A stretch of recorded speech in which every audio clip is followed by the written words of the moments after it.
Assalamualaikum warahmatullahi wabarakatuh. Di sini saya akan menjelaskan tentang konsep perizinan dan pengawasan dalam pertambangan. Yang pertama, izin usaha pertambangan atau IUP dan izin usaha pertambangan khusus atau IUPK.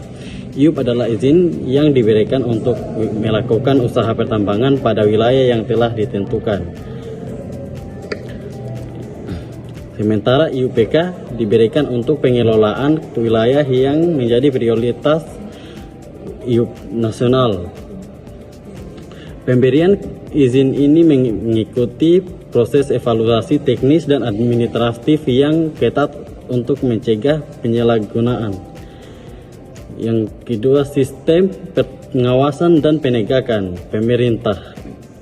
Melalui Kementerian ESDM dan dinas terkait di daerah memiliki kewenangan untuk melakukan pengawasan terhadap kegiatan usaha pertambangan. Pengawasan mencakup aspek teknis lingkungan, keuangan, dan sosial. Penegakan hukum dilakukan terhadap pelanggaran administratif maupun pidana, termasuk pencabutan izin, denda, dan tuntutan hukum. Baik, itu saja dari saya. Wassalamualaikum warahmatullahi wabarakatuh. Assalamualaikum warahmatullahi wabarakatuh. Perkenalkan, nama saya Syam Fitra Ramadan dengan NIM 24660095. Saya akan menjelaskan tentang sejarah dan latar belakang regulasi pertambangan. Sebelum tahun 2009, aturan pertambangan diatur oleh Undang-Undang Nomor 11 Tahun 1967, tetapi sudah tidak dianggap relevan bagi industri modern karena tidak mengatur industri modern yang dimana meliputi perlindungan lingkungan, transportasi, dan keadilan daerah. Itulah sebabnya pemerintah menerbitkan Undang-Undang Nomor 4 Tahun 2009 tentang pertambangan mineral dan batu bara atau Undang-Undang Minerba untuk reformasi hukum pertambangan. Terima kasih. Assalamualaikum warahmatullahi wabarakatuh. Perkenalkan, nama saya Wa'ode Nur Elfianti Hanafi dengan NIM 22660105. Saya dari kelompok 4 yang akan membahas tentang substansi pokok Undang-Undang Nomor 4 Tahun 2009. Undang-Undang Minerba tahun 2009 ini membawa perubahan yang sangat signifikan. Yang pertama, adanya sistem perizinan baru dengan menghapus rezim kontrak yang merupakan sistem perizinan yang dulu digunakan perusahaan pertambangan dengan pemerintah melalui kontrak yang sangat panjang, contohnya kontrak karya untuk penambangan mineral dan perjanjian kontrak pengusahaan pertambangan untuk batu bara dengan menggantikannya menjadi IUP dan IUPK. IUPK itu untuk izin usaha pertambangan wilayah khusus dan IUP itu izin usaha pertambangan untuk wilayah umum. Yang kedua, adanya pembagian wilayah.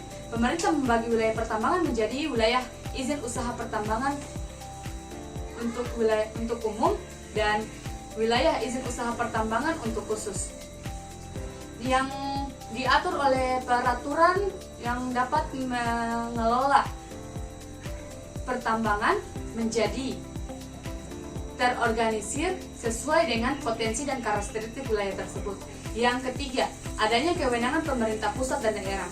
Pemerintah pusat mengatur kebijakan nasional, sementara pemerintah provinsi dan kabupaten ataupun kota dia mengatur beberapa hal teknis lainnya, contohnya mengelola dan mengawasi sesuai dengan ketentuan daerahnya. Yang keempat, reklamasi dan pasca tambang. Setiap pelaku usaha pertambangan wajib menyusun dan menjaminkan reklamasi serta pasca tambang agar sebagai bentuk tanggung jawab terhadap lingkungan. Sekian dari saya, billahi taufiq wal hidayah. Assalamualaikum warahmatullahi wabarakatuh.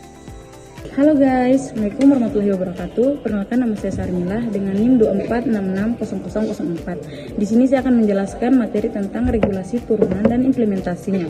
Setelah Undang-Undang Nomor 4 Tahun 2009 diberlakukan, muncul berbagai peraturan pelaksana seperti Peraturan Pemerintah Nomor 23 Tahun 2010 tentang pelaksanaan kegiatan usaha pertambangan mineral dan batu bara.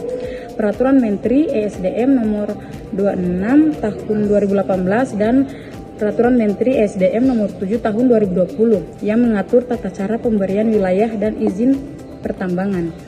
Peraturan tentang jaminan reklamasi dan pasca tambang yang menegaskan kewajiban perusahaan dalam pengolahan dampak lingkungan.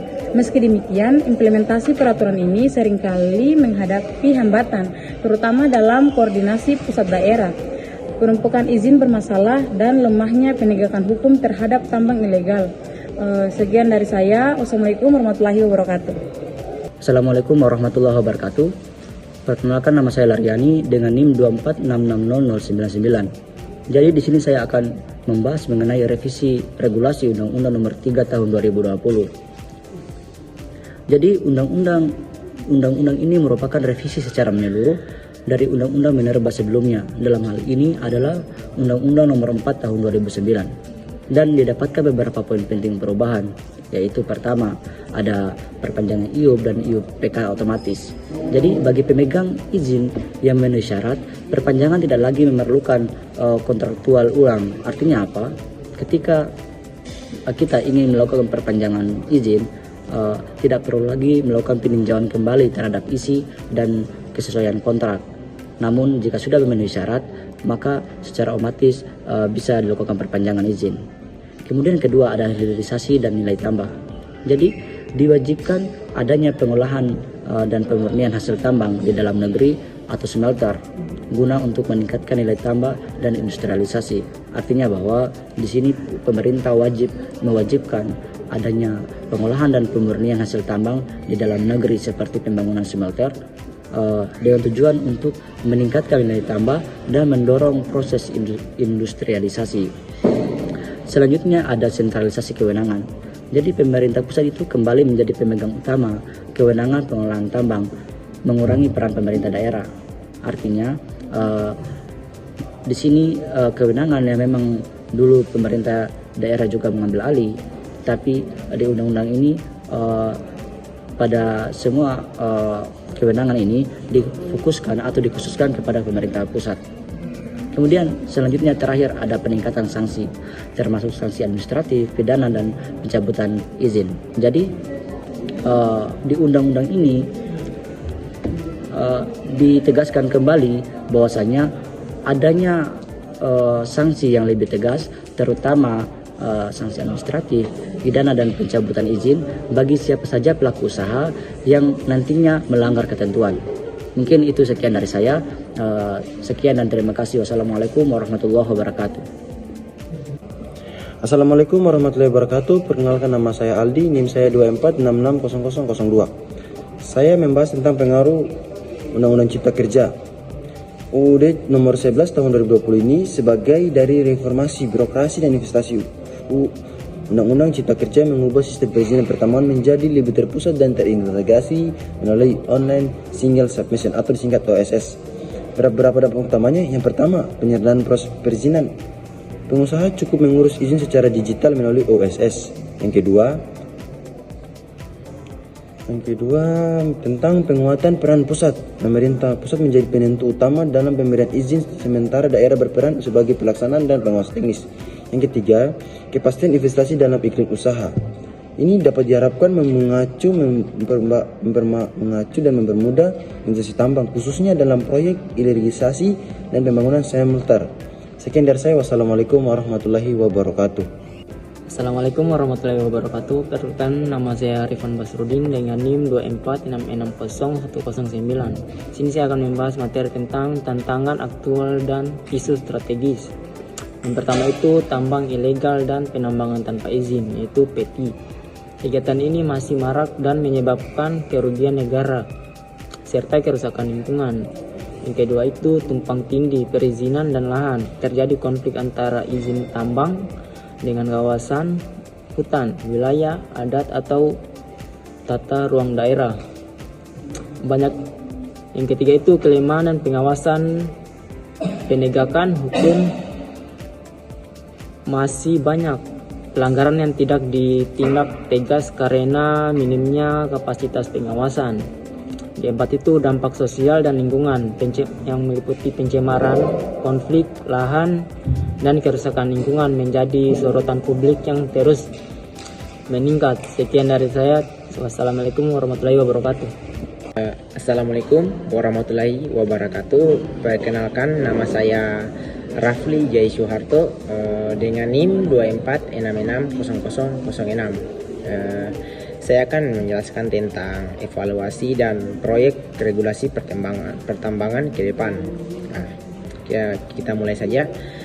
Evaluasi menyeluruh terhadap regulasi menunjukkan bahwa meskipun arah kebijakan cenderung progresif, pelaksanaan di lapangan masih menjadi tantangan utama.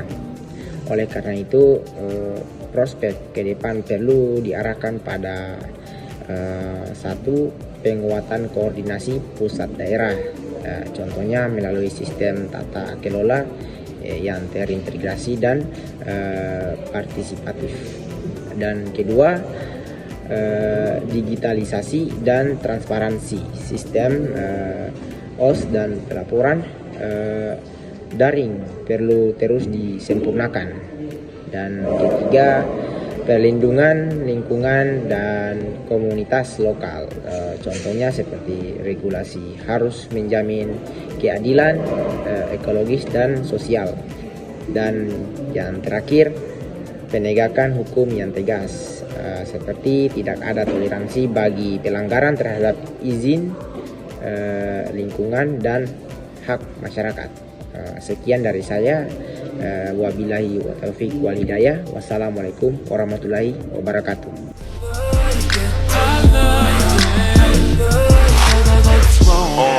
Pull your panties down from under you.